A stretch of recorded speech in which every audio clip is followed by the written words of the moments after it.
It is. Back to basics, right? Picture this weekend. Although I was listening to NPR and someone was talking about the fact that she grew the fiber for a dress she made for herself. Is summer going? Oh my God. I mean, I'm happy with my herb garden. Oh, okay, now I gotta check Too my fast. I mean, I can get a tomato or two. Yes, I can't complain. It's going too fast. Adorable. And they're sleeping on top of each other in this one. Oh, are these the kitties? I just saw your emails about the. She looks velvet. You'll see it on Monday. Made out of Yes. velvet.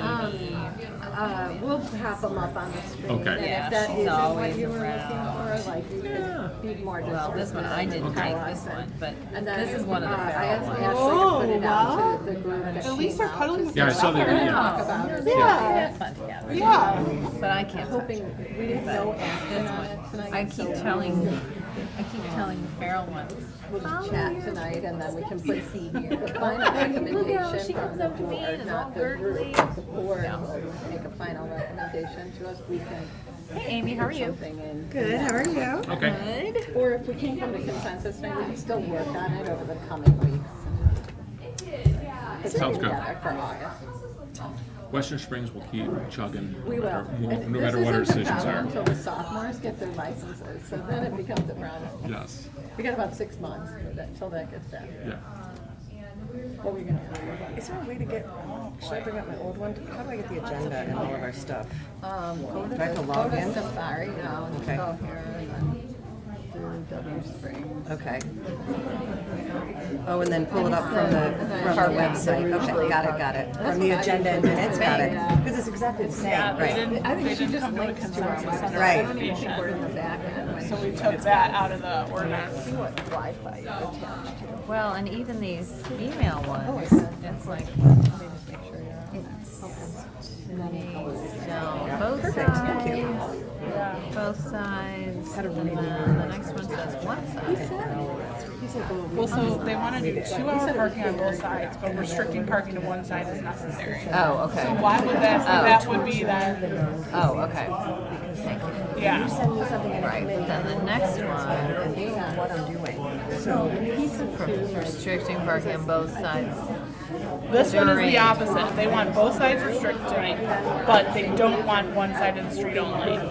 Then she said this would simply result in a continuous line of vehicles on one Right. side. And then the next one says one side. 2-hour parking, but just on one side.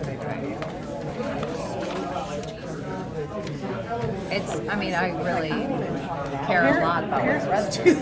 Apparently there were signs out there with some restrictions, but the code actually has no restrictions on either of those streets. Right. When I was doing the code amendment, Right. I had to like create those streets.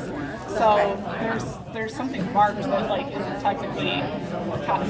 Down and she was like, okay. so I think Yeah. she didn't have to. And they look like a Yeah. Not like Yeah. a special, which is why I think it's like 2 hour or whatever, Right. but I think somebody just did it and didn't Right. know that possibly when it was done, they didn't know the code needed to be amended for the table parking restrictions. That's probably what Probably something happened, like yeah. that. Otherwise, they wouldn't be so like No, I know. official, right? Right, exactly. That has to be. I think, I'm assuming that is what happened, yeah. Huh. Because they're like, oh, we're changing. I'm like, no, you're creating it. They're like, no, it's already 2 hour. I'm like, maybe it's not. Oh, well, that's all the more confusing then. Right, exactly. For residents. Because there's signs, when you put in the code, you're very specific about the I know geography. that And where it is now, the signs are like sort of moving towards one end. correct. So it's like, well, how far does that extend? Like, you know what I mean? So, Right, that's true. Yeah, that's hard too. That's the same group that would say, raise water rates and support. Hey, what's going on? Oh my goodness. That is stuff. Pile of stuff. I was not expecting that when I walked up here. So you're obviously doing Nicole's reports? That is correct. Yes, okay. That is correct. Okay. So are you also doing the omnibus? I can if you'd like. Somebody needs to. I will definitely do it. That's it. I was like, woo, moving up the world. It's a big day. That's very exciting. I know. I like talking. A through N. Perfect. I gotta catch up to Scott. I mean, he's been crushing everybody this year. right. One of us is not gonna run. That's fair. Thanks for your help. That's good. Okay, that's a great point. Yeah, no, I think that's good. Okay. I know there's a certain thing Nicole says before Yeah. there is already in there. Yes, you can, well, here, Here, I think, I always, I know. Yeah, we need a cheat sheet. Yeah, I think that's this that, is the same. Is it the Yep. same thing? Okay. Oh, it is the same. yes. You want your own copy or you want to have it? No, I have one. See, we got, It is now the there's same, fif- it's now the there's same. 50 copies. All right, ready? All right, good evening. Welcome to the July 13th, 2026 meeting of the Village of Western Springs Village Board of Trustees. To honor our nation's heroes and especially to honor the individuals who served and protect our community, please rise and join us in the Pledge of Allegiance. I pledge allegiance to the flag of the United States of America and to the republic for which it stands, one nation, under God, indivisible, with liberty and justice for all. All right, thank you. May we have the roll call, please, Clerk Timick? Yes, President Rudolph. Trustee Avakian. Here. Trustee Chen. Trustee Fink. Here. Trustee Lewis. Here. Trustee Martin. Here. Trustee Narek. Here. Thank you very much. All right, moving to the next agenda item, we have public comment. Do we have anyone who would like to come up and address the board? Anybody? Okay, apparently not. And Manager Bear. Yeah, I just wanted to make a note that we did have 3 individuals send emails with some public comment. Those were sent out to the village board earlier today. And there's also a copy on the dais, just in case you wanted to have a written version of that. But they all were comments regarding the Rugeley Road and 50th Place parking restrictions update. And each person sent a separate email. Thank you. All right, moving on in our agenda, the next item is the approval of the meeting minutes from the June 15th, 2026 meeting. They will be on the omnibus unless anyone had any questions or concerns. All right, hearing none, we will then move on. Move to the committee reports, and for general government, in Trustee Chen's absence, we will have Trustee Naraki, please. Thank you, President Rudolph. There's 2 items on the agenda for general government report. Well, first one being the collective bargaining agreement between the Village of Western Springs and the Metropolitan Alliance of Police, MAP 360, which is on the omnibus for tonight. We have come to an agreement with them, which has been good. It's positive things. Village Manager Bear, do you want to speak more about this because you know a little more of the ins and outs? Sure. We had a very positive negotiations with the employees represented by MAP 360. That's our police officers who are in that union. And both sides ratified the agreement. There is an item summary report that outlines the major provisions that were discussed. The contract term is April 1st, 2025 to March 31st, 2028. There's a memorandum of understanding regarding body cameras that our police officers wear. The physical fitness test was discussed. The wage increases are as follows. April 1, 2025, 3.5%. April 1, 2026, 3.5%. April 1, 2027, 3.5%. There's additional information here about a few of the other provisions that came up. The officers with prior experience who are hired as laterals being allowed to place them in a category that is appropriate. Not only at time of hire, but after they have been here, being allowed to move them into the range differently, and that was agreed upon. The addition of the Juneteenth holiday, which is in keeping with what we have for other employees. Health insurance language was updated. Dental insurance language, sick leave benefits, and some language regarding the Public Safety Employee Benefits Act. So those are the highlights. If you have specific questions, I'm happy to answer them, but we are pleased that the union ratified the agreement and that we'll be able to make the recommendation to the board tonight to approve the agreement. Great, Yeah, very positive. very good. Great job by the team to get that figured out. Yeah, a big thank you to our entire negotiating teams on both sides. They did a great job. Great, thank you. Agreed. And so the second item for general government is the St. John of the Cross request for special events liquor license and temporary use permit for Family Fest 2026, which is also on the omnibus. St. John of the Cross has submitted their 2026 requests for a temporary use permit, TUP, and special event liquor license Class I for beer, wine, and hard seltzer sales at SJC campus on the east side of Wolf Road between Cortlandt Circle and 51st Street. This is an event they run every year, and it's been run very well. I attend every year and or volunteer with it. They have it down at this point. The people that run it, and I know personally they're great people and have all their I's and dotted and T's crossed and what have you. So I don't see any issues with this not moving forward. Does anybody have any questions? It's a great event. No, would agree with you. It's very well-run, just kind of signature event here. So, I agree, great. 100%. That concludes my general government report for tonight. Great, thanks very much. All right, moving on to our Finance Committee report. Trustee Martin. Yes. This morning, we have this evening, we have a guest with us. Tom Sawicki from our auditors is here. In the Finance Committee, we went over this year's annual audit, so we're going to ask Tom if you wouldn't mind to share the highlights with you. Please feel free to ask any questions. Got a couple documents in front of you that Tom will take you through. Over to you, sir. All right, thank you very much. Good evening, everyone. Hope you're all doing well. Again, my name is Tom Sawicki, Director with Sikich. We're the auditors for the Village's December 31st, 2025 fiscal year end. Thank you for giving me a couple minutes tonight to go through the results of the audit. I'd like to start by thanking John and the entire finance team for all of their help this year. We do request a lot of information, and there's a lot of moving pieces in the process. So everything went really smooth from the start. Able to get everything completed by the end of June, which is the 6-month filing deadline requirement for both the state and GFOA. So that's always the goal, and I'm really happy you're able to meet that for you all this year.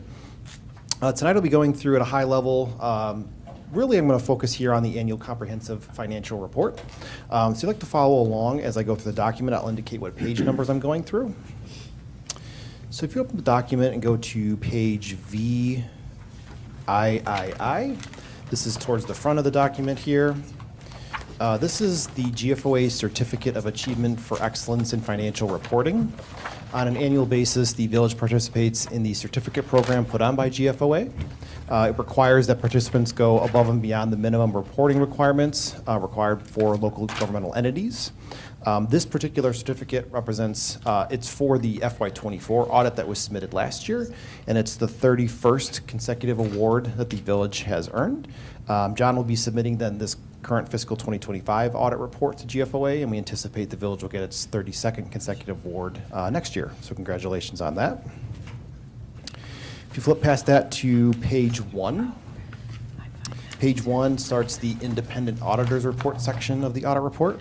We follow 2 sets of standards as part of our audit process. AICPA provides us with generally accepted auditing standards, and GASB provides us with our requirements under governmental reporting. Please note, in accordance with that, we've issued what we call an unmodified opinion on the financial statements. It's also known as a clean audit opinion. And it's the highest level of assurance we can provide the financial statements are free from material misstatement. The rest of the independent auditors report discusses a few other matters, most notably what our responsibilities are as auditors and what management's responsibilities are for the financial statements.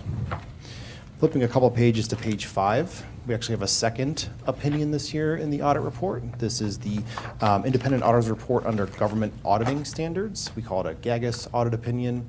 This is required due to the level of grant activity that the village had during fiscal year 2025. Actually, the village had what we call a single audit this year. That's because the village expended greater than $1 million in federal awards during the fiscal year, and that necessitates this second audit opinion here.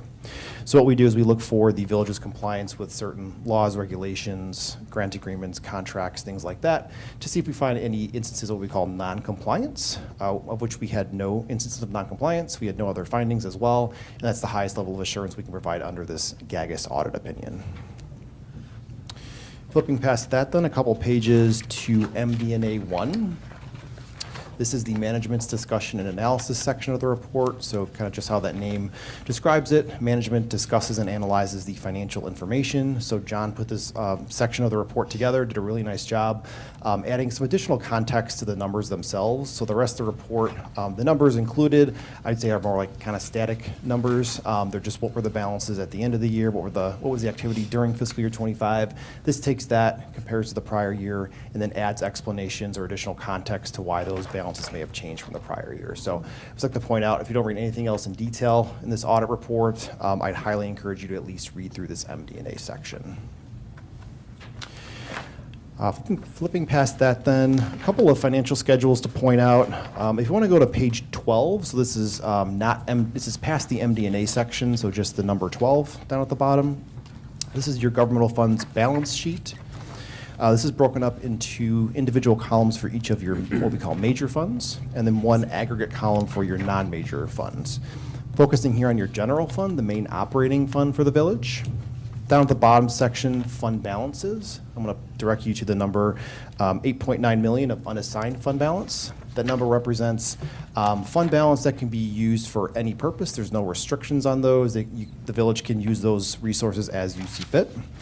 What I like to do is compare that to your fund balance policy. The village's fund balance policy states that number should represent at least 30% or roughly 4 months worth of expenditures.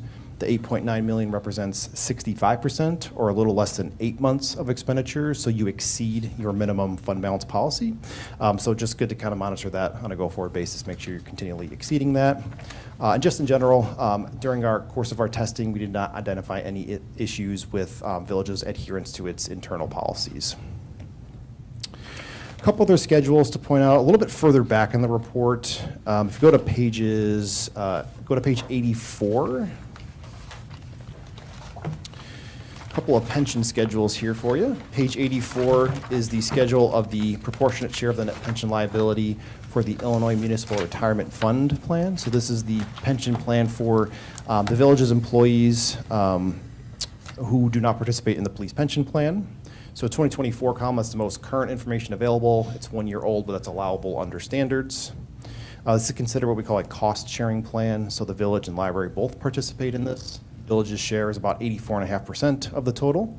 The total liability is about 1.98 million, slight decrease from last year. But the key number on this schedule is at the bottom, the percentage, 93.42%. That's the funded status of the plan. So IMRF is one of the best funded plans in the state. No concerns there at all from a funding perspective for the IMRF plan for the village. Flipping one more page then, pages 85, 86, same kind of schedule but for your police pension plan. So this actually has current information up through 12/31/2025. Number at the bottom of 85, page 85, you can see the net pension liability associated with the plan was about 13.7 million, which was a decrease from last year of about 16.2 million. Again, the key number at the top of the next page, that percentage there, 63.39%. That's the funded status of the police pension plan as of 12/31/25. You can see last year was about 56%, so a nice increase there from the prior year. Ultimately, state statutes require that this plan be 90% funded by the year 2033, but the village has elected to 100% fund this plan by the year 2040. So the contributions that go into the plan the village makes is trying to ultimately reach that threshold, 100% funded by the year 2033. And lastly, just to point out, the last section of the report, I won't go through this in detail. It's the statistical section here. This is one of the sections that make this what we call a comprehensive report. The stats section contains some good information to look through. It goes through some financial trend information. Most of the schedules here are 10 years worth of information. So really good financial trend information. You can look at the financial health of the village and how it's trended over the past decade. So good information back there as well. And with that, those are really the high-level key items I wanted to point out from the audit from fiscal year 2025, but I'd be happy to address any questions you may have this evening. I'll lead the witness if you don't mind, and just say that I think, Tom's work with the auditors checks boxes for us. So it tells the outside world that we're doing what we said that we would do. The things that Tom has pointed out are things that we've already talked about. Number one is our reserves levels. He's focusing on that. Number two is our pension funding. Part of that funding increase that you saw, which is great, is market dependent on the investment portfolio. So we have to know that we're benefiting from the investments that are backing our pension while we continue to contribute our own additional capital. If that investment portfolio didn't perform as well, that funding percentage wouldn't have been as strong. So we all love a great stock market, right? And we want that to continue, but keep in mind that that's what really drove that versus us putting in more dollars into the pension fund. I don't know, John, if you want to say anything else about the reserves. I just wanted to flag that for the board, that part of what Tom does is review things so that we can continue to flag it. On a fund level, you already know that we're looking at water and sewer. So Tom flagged that to us in committee. Our water and sewer fund is running in the red. So that's why we have to go over our water rate. And we know that that's coming, and we're going to talk about that a little bit later tonight. John, anything else you'd add? No. I would just like to add, we're being more aggressive with our policy of the funding of the police pension. So 100% funded by 2033 compared to 90% funded 2040. So yes, the market's helping. We're putting a little bit more in to kind of catch up a little bit of where we probably should be, and trying to kind of lead that charge throughout the state of kind of making sure we get there versus kicking the can down the road. This is a snapshot of the end of the year at 2025. We review it along with previous reports to really see if there's any similarities in funds or operating balances, so we can make adjustments as we move forward. One of those is fund balance. This is a good check to make sure that we are following all of the policies that are set by the board, such as any budget amendments or anything, and that everything's being approved the way it should be and following the exact policies and processes we have in place. Well, I just want to reiterate what Tom said and thank John and his entire team. This is a huge undertaking. It takes a massive amount of time for the village staff, and so thank you guys for doing such a diligent job making the deadline, and thank you, Tom, to your team. Any other questions? Tom, we appreciate the very positive report again. Each year, I have the pleasure of hearing this. Is there anything, just in your professional opinion, anything else that you would call out, positive or negative?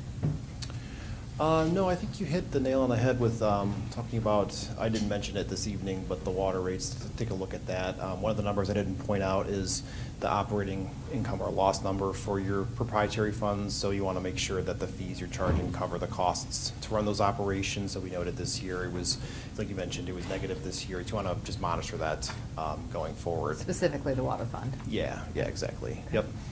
Nothing else really comes to the top of my mind, though. Okay. Good. That's what I wanted you to say. Thank you. And really, congratulations again, John, and all of the team on the Certificate of Achievement for Excellence. I've sat here now for, I think, at least 10 times of hearing that, and it's amazing. It's great. It is such a tribute to you and this team, as well as your predecessors, and I feel very fortunate to be in a village with such high standards for our fiscal responsibility and stewardship. So thank you again. Thank you so much, John. Anybody else? Okay, very good. Thank All you. right. Thank you so much. Have a great evening. You too. You're very welcome to stay, Tom, if you want to enjoy the rest of this session with us. Okay, the second item we have on our agenda, we will put forward this item, I believe, on the omnibus. Yes, okay. The second item we want to put forward is relative to our successful TIF. Sorry, this is just pulling up for me so I can read it for you. In your packet, and the Finance Committee talked about this just this last month, about the Foxford Station TIF. We are recommending the approval of the June 1st payment. So this will be the rebate payment to Hawthorne for the increment that we received on the first installment of the 2025 levy. The amount is $172,543.50, but this is still under the cap of the total amount. So this is still going forward, still considered a successful TIF. We would like to provide that first distribution to them for the 2024 levy year, per the Economic Incentive Agreement to Hawthorne 45. Any questions? I think we've done this before. Same project, same successful outcome. The next item we have is a budget amendment. We have a couple budget amendments. The team has let us know that about halfway through the year, they go back through their budget and just kind of see, is there anything that we need to update or correct? So a couple of these are coming through tonight. One was a little bit more of an immediacy item. We had an HVAC repair over at Grand Avenue, right? The Recreation Center. Sorry, at the rec center. Sorry, I was just looking for that. So we reviewed this and we did this in arrears because it had to be done immediately. So Village Manager Bear was able to approve it, and then we're just putting that through as a budget amendment now. So that will be also on the omnibus. For municipal services, we had several budget amendments come through. Same concept, that they're just doing a check-in mid-year versus where we are budgeted. So you saw that in your packet. There's an approved list. There's some property items, contract pricing, emergency repairs. The final payment for the 53rd and Flag Creek Water Main project is in there. And then there's some SCADA system upgrades that had to be done, but that will be on your omnibus for tonight as well. Those are the listed items. I did want to let the board know that in the Finance Committee meeting, we did receive an update from village staff on the water and sewer rate study. This is rather comprehensive. You know, the village hasn't changed its water and sewer rate for about 9 years, the fee structure. And so staff is providing information on putting together upcoming capital needs, operating costs, and then an ongoing analysis of the rate structure so that we get into a cadence of looking at this every year. This should be part of our annual reviewing of fees, and in particular, we just heard Tom say our fund is out of balance, so this should be something we're reviewing going forward on a yearly basis, and we're going to bring this water rate study to you in the August cycle. So there'll be another version that'll come to the Finance Committee, and then a final version will come to the board in the August meeting. So it's a lot of work that John's team is doing with the external consultants, as well as taking feedback from what Public Works and Water thinks they can do in the foreseeable future, and we need to make sure we have the funds to do it. Yeah, we'll look forward to that for August cycle. Yes, and that concludes my report. Okay, very good, thank you. All right, Planning and Zoning Committee, Trustee Fink? Nothing to report. All right, thank you. Moving to Public Works and Water Committee, Trustee Lewis. Thank you. Our committee is recommending we approve a $10,608.73 change order related to the 53rd Street and Flag Creek Water Main project, which was one of the budget amendments Trustee Martin just discussed. And that change order will bring the final project cost to $380,778.79. It's higher than we originally anticipated, but several unforeseen circumstances during construction increase the final cost. They include repairing damage to a water service line, needing more pipe than we originally planned, and making more landscaping repairs than anticipated. So this will close out a pretty big project for us, and that change order is in the omnibus for action tonight. Next, our committee recommends approval of a professional services agreement with Baxter and Woodman for the design of electrical improvements at well number 3 here in Village Hall for an amount not to exceed $62,000. This work is for engineering design only, and construction will be proposed as part of the fiscal year 2027 capital budget. The project will modernize the electrical systems at well number 3 to improve reliability, safety, and emergency operation by adding automatic generator transfer capability, updated controls, improved grounding, and other electrical upgrades. And that's also in the omnibus later tonight. Any questions about that? Moving on, we also recommend approval of another professional services agreement with Baxter and Woodman. This one is to design the replacement of the motor control center and the main electrical switchboard at the water treatment plant for an amount not to exceed $62,000. You might recall we completed a condition assessment of the water treatment plant last year as part of our capital improvement plan, and the consultants recommend we prioritize these two improvements because failure of either component could significantly disrupt water production and distribution. And so that too is on the omnibus tonight. Any questions related to those? No. And finally, wanted to mention that we're going to survey, the village is going to survey residents regarding the current leaf collection program and possible changes to our collection methods.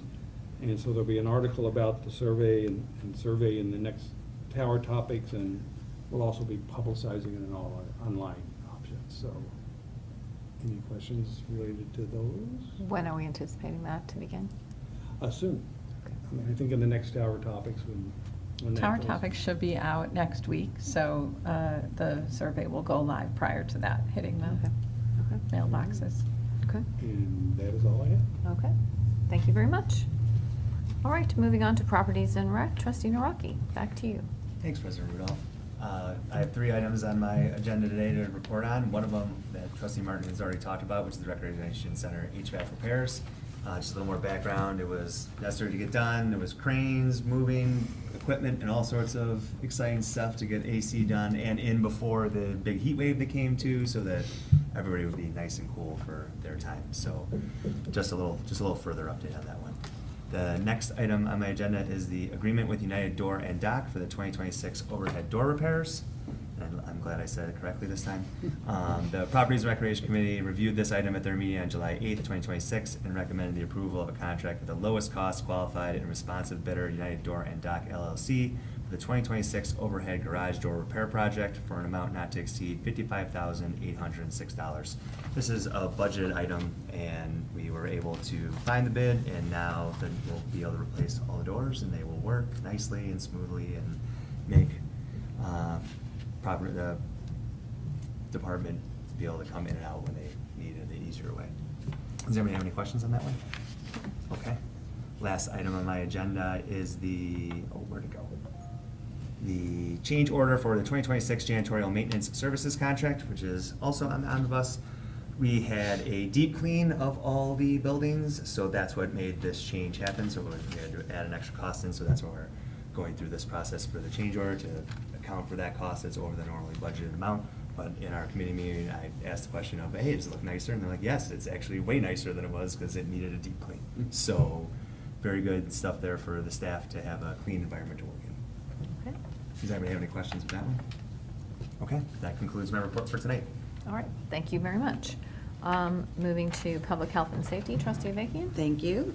First up, our committee reviewed agreement we have with Johnson Control Security Solutions LLC for alarm monitoring and receiving system equipment and services. We're just renewing a contract. There's no financial situation for Western Springs. The people whose alarm systems directly connect to the LTACC are going to see an increased charge of $30, but that's going to be like between them and LTAC, so not us. So it's just continuing another 3-year term. Any questions there? That one, I'll mention that our board, the LaGrange Village Board, LaGrange Park Village Board, and Countryside City Council will all have been taking action on this same item, and then the LTAC board can make the approval, but it needed to come to each village individually prior to, so that's why it's on. It's on our for tonight. omnibus Okay. tonight. Thank you. The second item, our committee reviewed an ordinance amending parking restrictions to the 2 spots directly in front of BB's Donuts, 4472 Lawn Avenue, and at properties, to make those 15-minute parking spots. A couple of reasons, a couple of pickup, quick coffee stops, Ella's delivery, pickup food. They talked to the businesses all around. Everyone was in agreement. Seemed like a pleasant way for people to have an easier experience. And that's during certain hours? Yep. I think it stops, does it stop at 6, Chief? It stops at 3 o'clock. 3. Okay. Okay. Any questions there? Any other questions, I should say? Okay, so that's going to be on the omnibus for tonight. The last item is for discussion only. There was some discussion about parking restrictions on Rugeley and 50th Place. I think 13 residents showed up to the Traffic and Safety Committee meeting and voiced their opinions in approval of this, and there was discussion that they wanted 2-hour parking on each side of the street. Our committee thought it might be worth the board all chiming in on that or hearing a little bit more background, because it was also suggested that maybe it only happens on one side of the street. So we're still allowing like some, the biggest problem is there's like a big curve in the street and big trucks going down with cars parked on both sides of the street, kids parked there for school. It's just getting, residents feel like a safety hazard and dangerous. So we were thinking one side of the street, and then they were thinking maybe both sides of the street, 2 hours only. So we just wanted everyone to kind of hear before turning 2 sides of the street into 2-hour only parking, to have a chance to chime in and hear that. I think Chief Gilhooly could give a little background on the recommendations, and then we could have the board have some discussion. Thank you, Manager Bear. The village did receive a traffic management petition from residents affected by this in the Rugeley and 50th Place area. The concerns seem to be mainly in the springtime, and it's attributed to the Lyons Township kids that are parking there. Vehicles are parking on both sides of the street. It's making it difficult for residents to navigate in and out of their driveways, and also for larger trucks to drive down the street, such as landscaping trucks or fire apparatuses. The village staff researched this. I spoke with Municipal Service Director Matt Supert, and we came up with a solution to recommend prohibit parking on the north side of the street on Rugeley and 50th Place. We then brought this information to the Transportation and Safety meeting in June. Several residents, approximately 14 residents from that area, did show up to voice their concerns. And after having some discussion, a lot of concerns were having 2 or 4 hour parking restrictions Monday through Friday from 7 a.m. to 3 p.m. It was also noted that installing too many parking signs could negatively impact the aesthetics of the community as well. The Transportation and Safety Committee then voted to have the 2-hour parking on both sides of the street, Monday through Friday, from 7 o'clock to 3 p.m. We then took that information and brought it to the Public Health and Safety Committee.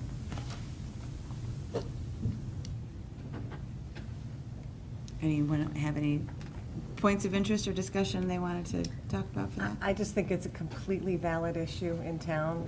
We've talked about the landscaping trucks, and we've talked about, at least in Public Works, about what that means around town and how we're always all working on our homes. So I appreciate any feedback from residents in local areas where they have a pinch point. I'm glad they flagged it, so we can try and do something about it.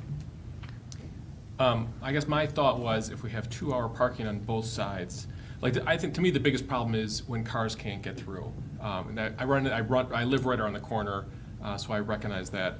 But if we have 2-hour parking on both sides, you could still run into the possibility where cars are parked on either side of each other. So we still have that choke point. So we didn't really solve it. All we're doing is making sure that choke point isn't from an LT kid. So my thought was, instead of making 2-hour parking, what if we just park on one side of the street? That way people can be, everyone lined up on one side, and just do it during those hours of 8 to 3:30. I live on 51st Street, and you can only park on one side, which is the other side, which is an inconvenience for me, but it does keep traffic moving well. So that was my thought of why I didn't like it in the committee so much, is that we're still gonna have the same problem of choke points if you have 2-hour parking on both sides. So what was the resident consensus? They liked the 2 hours on both sides, 2 hours the on majority. I think on just one side. Isn't that what these emails say? That's only 3 residents. Oh, sorry. May or may not have been people who were at that committee, but I suspect they were. They were Oh, sorry, based this one on says- the feedback we received. And Chief, you were at that meeting. Maybe you could discuss some of the. Yeah, there was residents that said both sides, but there were also residents that were for one side as well. They just wanted this matter addressed because it is a problem. I'm not sure if anyone here is here to speak on that matter, and I know we're past public comment, but if you have any other. That woman just raised her hand right over there. You could allow for a comment during Okay. this discussion. Okay, if we you would can amend our public comment. If somebody would like to come up and address us, we're happy to take resident feedback here. Podium and the microphone.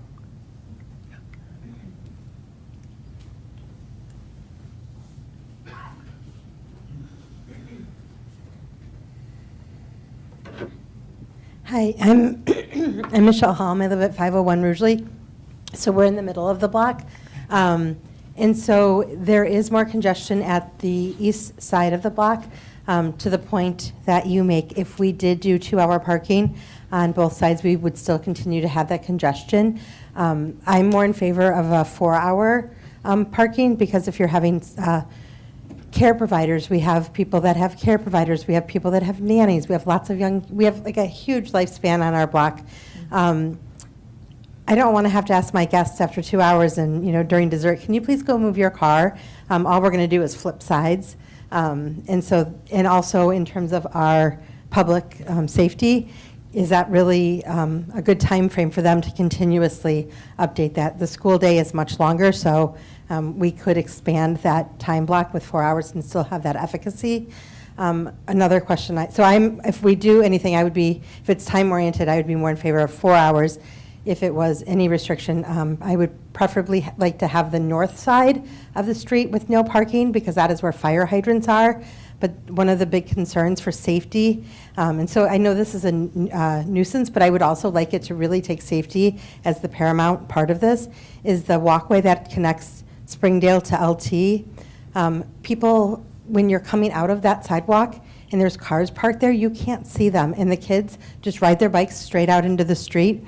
And on Saturdays and Sundays with LFC, there's parents parking on both sides there as well. But they're just getting out of the cars. And so from a safety perspective, I think that line of sight would be really helpful for both the people coming out of that sidewalk and for the cars navigating. So that's then the no parking on the north side. you're Right, saying, the where north side, if we're doing one side, my see. preference, just because the fire hydrant, unless that's easier I'm just assuming it's easier for fire trucks to hook up instead of running things across the line. And then the sidewalk, because that is kind of where that choke point occurs. And then at the west end of the street, there is parking restrictions for St. John's that are on Saturday and Sundays, and so just making sure that those restrictions stay in effect. People are often like, well, it's not a problem, no one parks here. Well, they don't park here because there's restrictions. So just maintaining that as well. So thank you for letting me comment. Thank you. Thank you. And Chief, did you say something, and correct me if I'm wrong, that doing the one side of the street is much easier to sort of monitor than having someone checking for 2 hours and 4 hours and? It would be, because if we have officers tied up on calls, it'd be hard for them to go back in 2 hours and take a look to see if the violator's still there or if they haven't moved and went back. So, that's why we made the initial recommendation that one Trustee side of the Fink made street. to have Yeah. on the one side. 4 hours one side, is that what you guys are kind of? I think just one side. Oh, just one side, got it. No parking on the other side, Yeah. which they did in Yeah. front of my house too, which again is a Yeah. little inconvenient, but Yeah. we've learned to adjust over a few years. Oh, I see. Yeah. Okay. And So- this is, an issue when the sophomores get their driver's license? Yes. So the second half of the year? Yeah, for a while, spring, they until said summer. mainly in the spring. Well, and during LFC apparently. Yeah, and Saturdays and Sundays. Yeah. It's usually packed over there. Please, yes. I'm not highly intelligent on doing this, so I'm more for an unemotional kind of thing. Please use the Yeah. microphone. It's just for the They're recording. watching on TV. I've lived here for 35 years. You'll have to hold it up. And can you say your name? Benita Augustus, I've lived here. Is it for on, 35 Dan? years. It is. And we never had a problem. 35 years, we never had a problem. And then this year, they did the extension of architecture, adding a cafeteria, doing some changes within the school.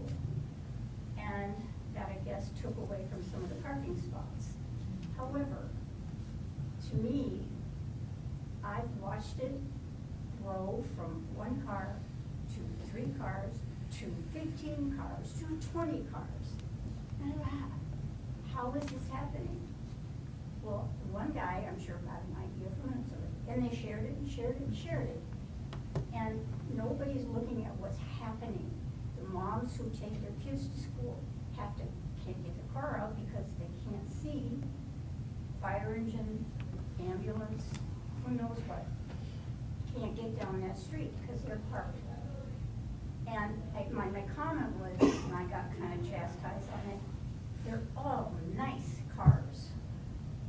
I mean nice cars. And I asked this one girl, why do you do this?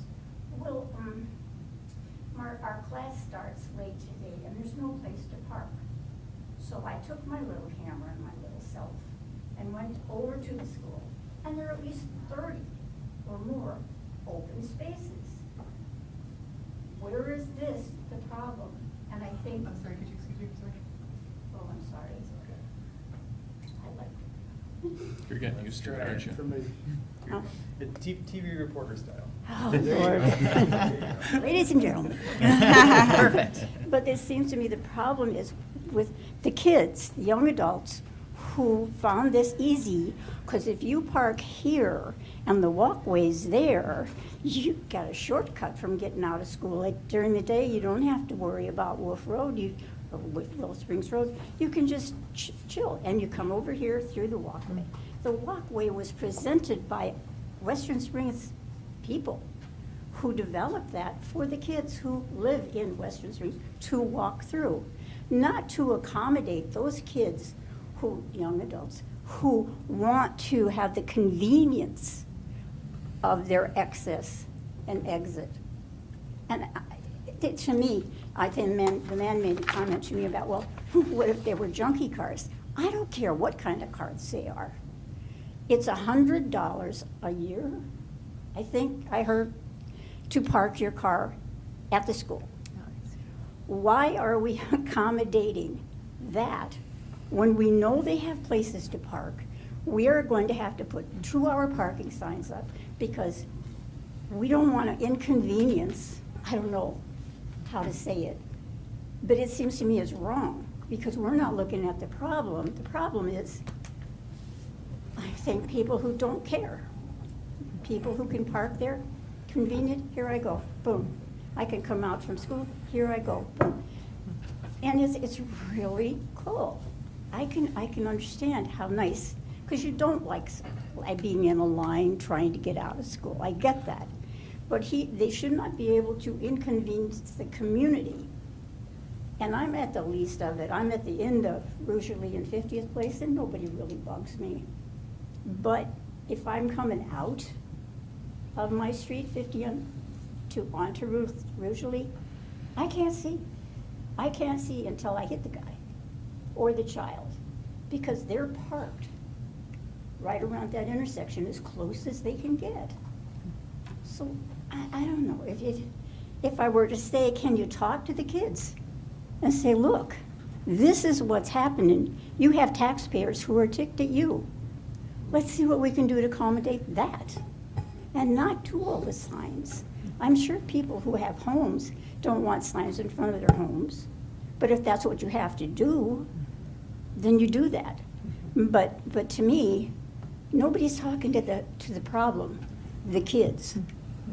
That's all. For 35, 40 years, never a problem until this young man figured it out. One person figured it out. So that's all. I'm sorry. No, thank you for that's important It's a insights. good point to bring up the construction too, because they really had no parking left during all that construction. Then it pushed them out. Yeah. And they I mean, found. it was- Has that changed? Did they get the parking back? Can I throw it over to the chief on this point? And thank you, I appreciate your comment. Chief Gilhooly did speak with the school district as we researched why this situation was occurring. Yeah, we're going to continue to work with the administration at the school because there is more spots available. And our school resource officer is also going to closely monitor it too this year. So I think by working in conjunction with the school administration, the police department, we could resolve this problem too. Do we have anywhere in town where we have like resident-only stickers or any kind of way to have parking be limited? No. We do not. Is that something that we've considered?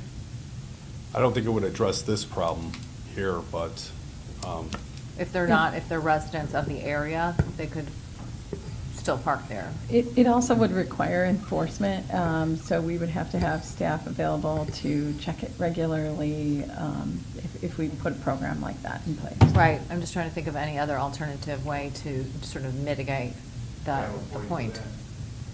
Then you'd have to get permit parking. Chris, don't, yeah. They can't hear you from back there, you'd have to come to the microphone. Okay.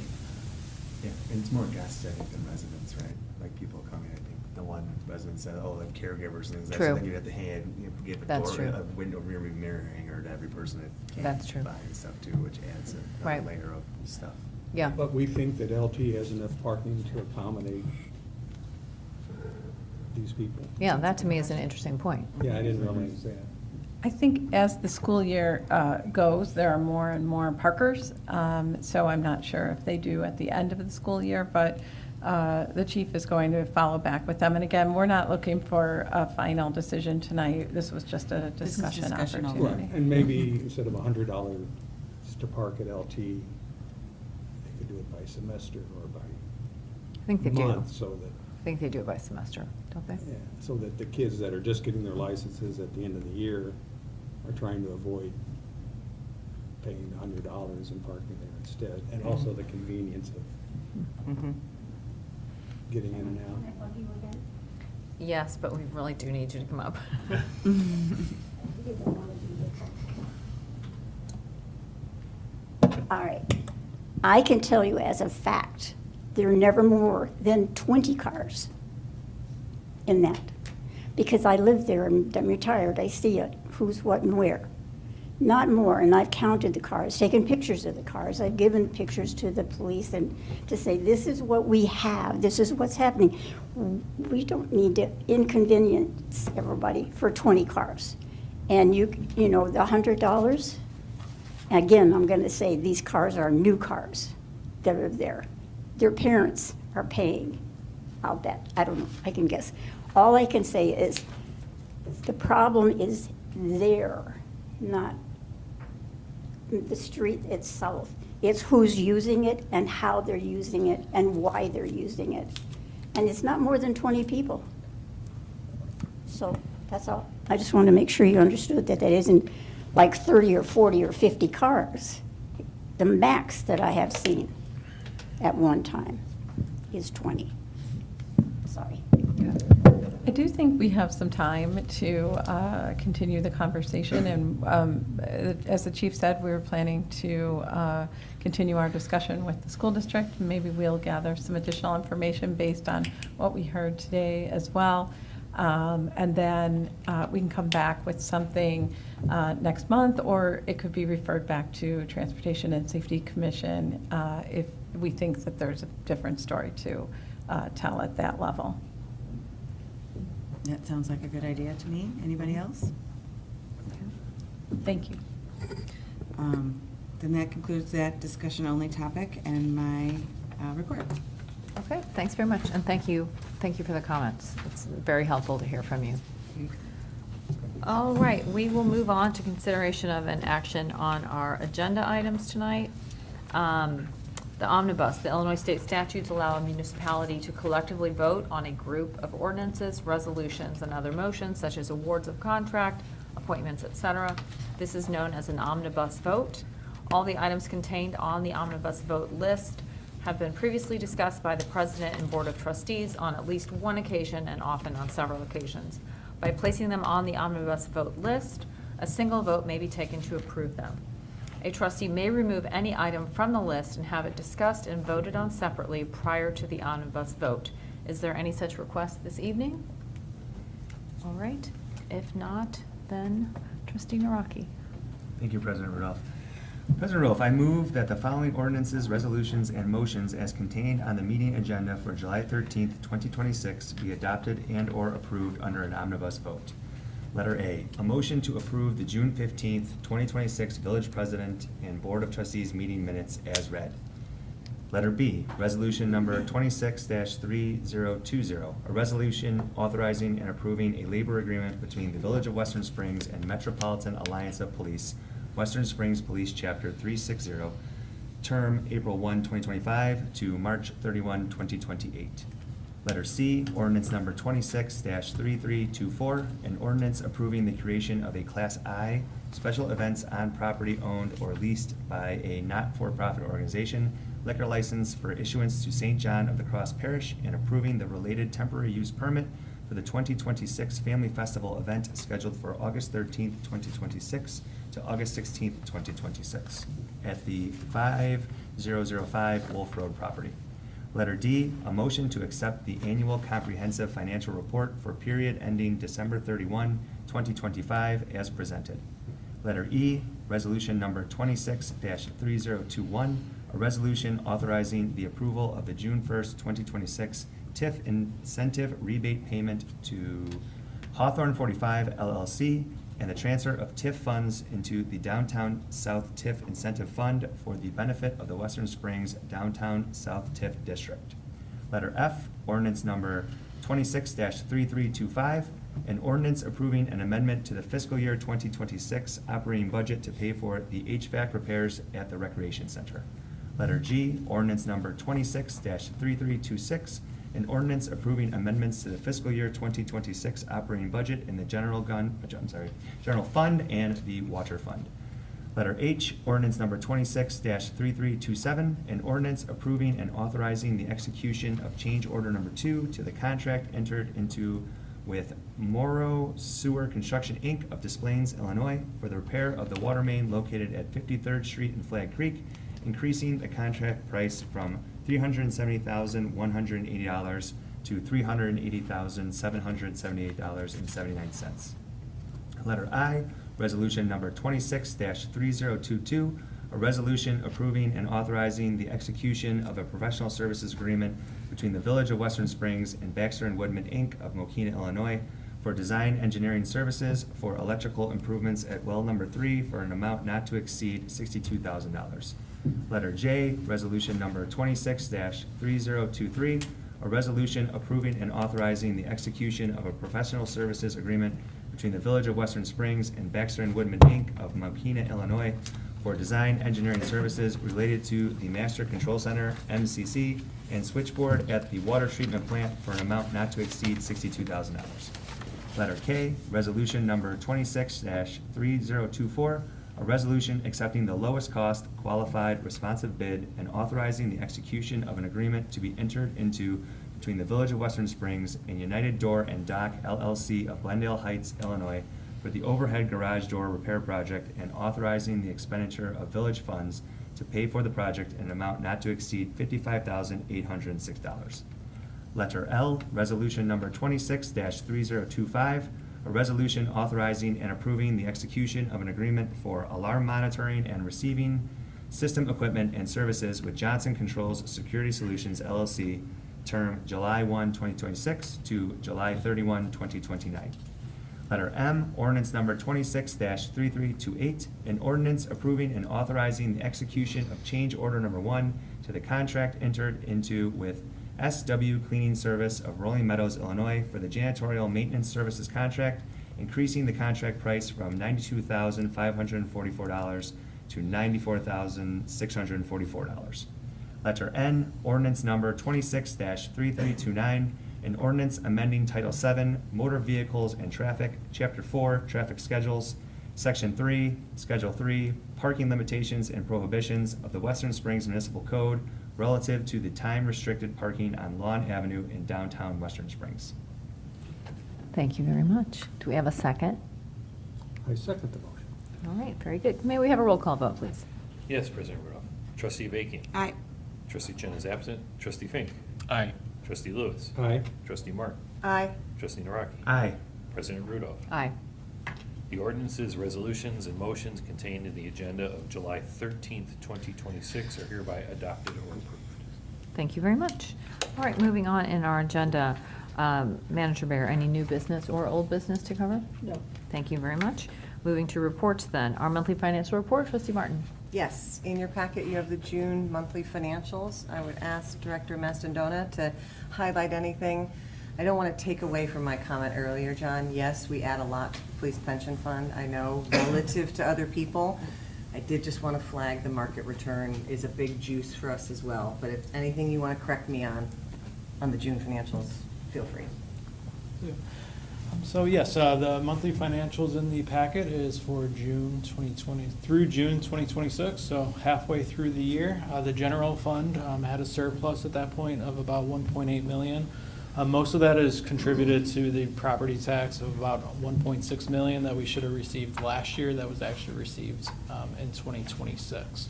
On that note, we were informed by the county that they have started their internal processing of the second installment property tax bills, but we have not gotten any update on the 2-month delay being reported about a month and a half ago, if that got updated at all. So right now, we are operating under the assumption that they will be about 2 months late. Sales tax is, again, strong number, still trending about 8% higher than anticipated.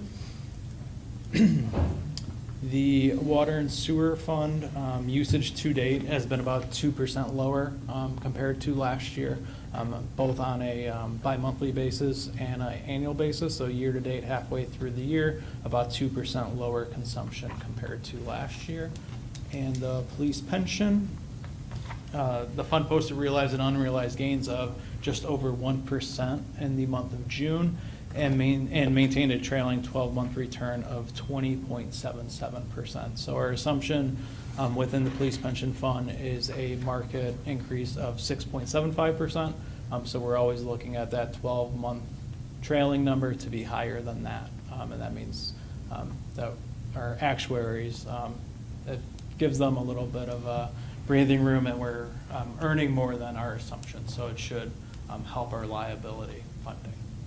And then also to point out for the audit report, that will also be posted on the website this week, along with all of our historic audit reports. Great. Thank you, Director Mastandana. I would like to make a motion to approve the June 2026 financial report as presented. And I would like to second the motion to approve the June 2026 financial report as presented. Great, thank you. May we have a roll call vote, please? Yes, Mr. Rowe. Trustee Bakian. Aye. Trustee Fink. Aye. Trustee Chen is, Trustee Chen is absent. Trustee Naraki. Aye. Trustee Lewis. Aye. Trustee Martin. Aye. Motion passes. Thank you very much. All right. Can I ask one question on the water and sewer funds? Do we think it's lower consumption because we have the watering restrictions in place? No, No. that has not really made a difference. And I Okay. think we looked at that when we first put that in place, because it's just a matter of a 4-hour restriction throughout the day. I don't know if either of you, Director Seifert or Director Mastandona, want to comment about that. There's that. What's the time period it covered too? March 15th through May 15th? And it's been raining like crazy. Yeah. It has. Yeah, that's a great point, Trustee. Yeah, I think there's just so many other factors in play. It's hard to tell on an annual basis. The longer trend, the other things we've talked about internally is like with new construction, you're just getting more efficient appliances that are going in and faucets and fixtures and things along. So there's so many different things at play. I don't know if we can point to one specific thing ultimately. Our goal ultimately, I think, is to try to encourage conservation whenever possible. So, but we do factor that in as part of our overall operations and capital and maintenance plan. Got it. Thanks. No, Yeah. Yeah, I figure it's multiple things. Trustee Lewis is spot on. It's been raining like crazy. Well, again, this is, the year-to-date went through May 15th, so the restrictions weren't in place for any of the time period that's been covered so far, Okay. right? Yep. So they went into effect Memorial Day, right? Okay. Okay. Yeah, that makes sense. Yeah. So it'd be interesting to continue to monitor with Sure. that. Yeah. I would add to, a lot of the fluctuations that are under about 5% is mostly contributed to weather. So rain, and even if it's just cooler or overly cooler, sometimes could affect, but normally it's weather and precipitation. Is that our general kind of rule of thumb? If it's fluctuating at or less than 5%, that's kind of our historical Yes, benchmark? yeah. We do kind of compare it to some of those numbers too, just to see that they are in line. But yeah, normally if we don't see like a 10% increase or something, that's kind of normally the annual trending is going one way if we see a larger increase like that. Good, yeah, it's a good question. Thanks. All right. Moving on, my report is, I want to mention that on June 27th, I attended the DuPage Mayors and Managers Mayor's Coffee. There's typically about 15 to 20 who attend, and we typically just tend to share out kind of what's going on in our respective villages and towns, and I think help each other with kind of best practices, things that are working well, things to watch out for, et cetera. Last year, as you might imagine, there was a lot of discussion about e-bikes. And this year, I think everybody has been pleased to see some of the changes in the Illinois laws that went into effect on July 1st. So conversation about that has gone down. There was quite a bit of discussion about just the overall feeling that the 275 kind of metropolitan area municipalities could be doing more as a group to kind of utilize their influence in terms of any sort of ability to better communicate to the General Assembly. So there was some interesting discussion in there. From my perspective, some of those mayors have been in office for 15 or more years, so they're bringing a different historical perspective as to what has been done in the past. So there was quite a bit of discussion about things that maybe can be done better in the future. So we'll see if any changes are enacted, but just as a group, that was the sentiment that they think that more can be done on behalf of the region to look after kind of the interests of the metropolitan area, whether it's the LGDF, the pension, the BUILD Act, et cetera, that they just felt there's a better opportunity for kind of a collective voice and power. Again, 275, I think, does that sound right to you? Municipalities, I think, is what I have noted.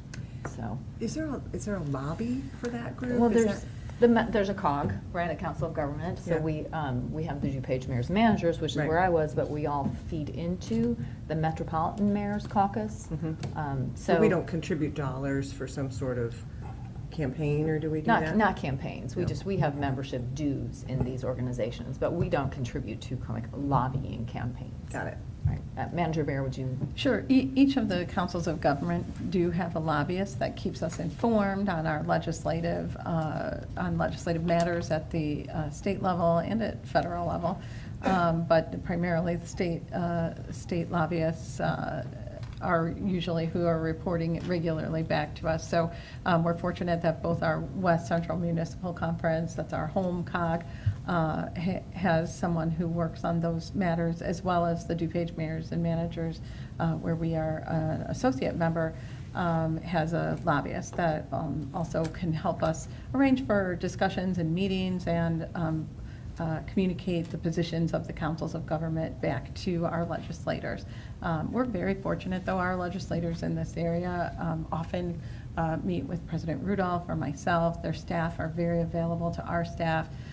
So we've been really fortunate to be able to speak directly to those folks who represent our community. In the Illinois Municipal League, which isn't just metropolitan, but they're also. Right, that's a great point. The Illinois Municipal League represents the entire state and definitely has a large lobbying impact at the state level. That concludes my report. Manager Bear? Sure, I just have a couple of items. I wanted to remind everyone that we have quite a lot of information going out this time of year. Village President Rudolph's e-news just went out about a week ago, and it had a lot of nice updates. Hopefully you all subscribe to that. Our Tower Topics is coming out, as we mentioned earlier, in the next week, so you'll be seeing that. There's quite a lot in those pieces, so hopefully people can take a look. One of the main things that we want to make residents aware of is we are working on updating the Village Comprehensive Plan. I know all of you have probably heard about this a little bit from Director Ballone. We were out at the Gathering on the Green and got a lot of really nice feedback from folks who stopped by our tent there. But there is a survey that's currently on our website, and we'll continue to look for key stakeholder groups. Director Ballone, do you want to mention anything in particular about the comprehensive plan? So if you are looking to complete that survey, if you go to wsprings.com/comp plan, all one word, you can take that survey. Additionally, this was just one of many public engagement opportunities that will happen over the course of the next about year while the plan is being worked on and receiving input and recommendations being made. So stay tuned. You can subscribe also to wsprings.com/comp plan for updates and invitations to additional public engagement opportunities. There is a link on the main page of the website. It's right up in the front, so you should have no problem finding that if you can't remember the link that we just talked about. The comp plan is really a guiding document for our community, and I think getting feedback from residents over the coming months is going to be something that will provide the board with an idea of how they see our future here in Western Springs. And then for all of you, having the opportunity to also provide that input, I think is a really unique opportunity. It's not the kind of thing a community does annually. It's something they do, as sort of a long-term plan. But it's great to have an opportunity to have that updated with the kinds of things that we're seeing, both in our community as well as in our neighboring communities. So it is a land use plan, but there is a lot to this plan. So I really encourage you to take a look at the website that they've put together. It looks really nice. A couple of other things. We have some updates. We put out our water quality report. We've been seeing great testing numbers coming back. That includes both our combined radium testing as well as all the other things that we test for regularly. So there is additional information on our website there, and we'll have more information in Tower Topics coming out at the next Tower Topics. And then we have quite a few events coming up. So as you know, we have French Market Wednesdays every Wednesday 4 to 7 during the summer months. That's been going really great. Once we got past the rainy Wednesdays, we've had a couple of really nice events. Jammin' in July was last Wednesday and was really busy and very well attended. That will be the next 2 Wednesdays, and they are paired with the French Market, which is great. And then we also have Fun at the Tower, which is a new event the Recreation Department has been doing. It's a family event. This next one is Thursday at 10 a.m. They'll be doing yard games and have all kinds of fun things out there. So the last one was inflatables, and there were so many kids out there. Who knew we had hundreds of kids running around all day at the green? So really nice event. And then I wanted to let Chief Gilhooly talk a little bit about National Night Out, because that will happen before our next board meeting. So we have National Night Out, August 4th, from 5 o'clock to 8 o'clock at Ideal Park, which is located in Countryside. We're going to be doing this in conjunction with the LTAC communities, which is LaGrange Park, Countryside, and we're also having Brookfield with us this year. Just a community building opportunity to foster relationships with residents in the police department in a more informal setting. There'll be games, food. It's a nice night out. So we hope you'll be able to join us for that. That's all I have. Great. Thank you very much. And Village Attorney Skransky. Tonight I wanted to talk a little bit about some changes in federal and state statute that you might have heard about recently. The federal government last fall modified the loophole that was in effect related to hemp-derived THC products and included them as scheduled cannabis products. And the state of Illinois just passed a bill within the last few weeks that updated Illinois' definition to match the federal closure of that loophole that has taken place. So in conjunction with the Community Development Department and Director Vallone, I've put together a handout for area businesses with any questions about the changes in the law. And if anybody has any questions about what can be bought or sold under the new regulations, which some take place immediately and some don't take place until November when the federal schedule updates, you can always reach out to me or Director Vallone with any questions. Thanks. Very good. Thanks very much. All right.